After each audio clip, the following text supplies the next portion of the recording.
বাচ্চাদের মাথা বড় হয়ে যাওয়া। অনেক ক্ষেত্রেই দেখা যাচ্ছে যে বাচ্চার বাবা মা বুঝতে পারে যে মাথাটা অন্য বাচ্চাদের তুলনায় একটু বড়, আবার দেখা যাচ্ছে তারা বুঝতেও পারে না, যখন শিশু বিশেষজ্ঞের কাছে নিয়ে আসে তখন শিশু বিশেষজ্ঞ হয়তো বলে যে আপনার বাচ্চার মাথাটা কিন্তু একটু বড়, ওইভাবে তারা নোটিস করে। তাহলে এই জিনিসটা কি? মাথা বড় থাকা মানেই কিন্তু তার যে কোনো জটিল সমস্যা সেটা না। অনেকের আছে ফ্যামিলিয়ালি মাথাটা একটু বড় থাকতে পারে নর্মাল সাইজের থেকে, কিন্তু এই যে মাথাটা বড় সেটা কিন্তু আমরা একটা মেজারমেন্ট করে বুঝতে পারি। আমাদের কাছে মেজারিং টেপ থাকে, সেই টেপ দিয়ে মেপে আমরা বুঝতে পারি যে এক এক বয়সে এক এক সাইজ থাকা উচিত। আস্তে আস্তে বড় হয় মাথাটা।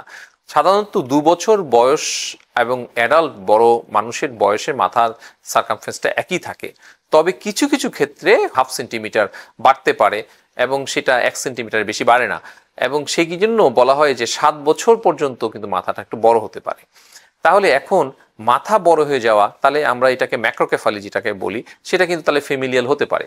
আর যেটা নিয়ে আমাদের ভাবার বিষয় সেটা হচ্ছে যে ব্রেইনের ভিতরে সিএসএফ এর পরিমাণ বেশি হয়ে গিয়ে যখন মাথাটা বড় হয়ে যায় সেটাকে বলি আমরা হাইড্রোকেফালাস। তো বাচ্চাদের ক্ষেত্রে সেই হাইড্রোকেফালাসটা যখন হয় তখনই আমাদেরকে একটু চিন্তা করতে হবে। তাহলে হাইড্রোকেফালাসটা বেশ কিছু কারণে আমাদের হয়, কি জন্মগত কিছু কারণ আছে যেখানে সিএসএফটা বেরোতে পারে না, অথবা জন্মগত কারণ ছাড়াও ব্রেইনে ইনফেকশনের জন্য হয়, অনেক সময় ব্রেইনে হিমোরেজ হয়ে সেখান থেকেও হতে পারে, এবং কিছু কিছু ক্ষেত্রে টিউমারের জন্য, ব্রেইনে টিউমারের জন্য হাইড্রোকেফালাস হতে পারে।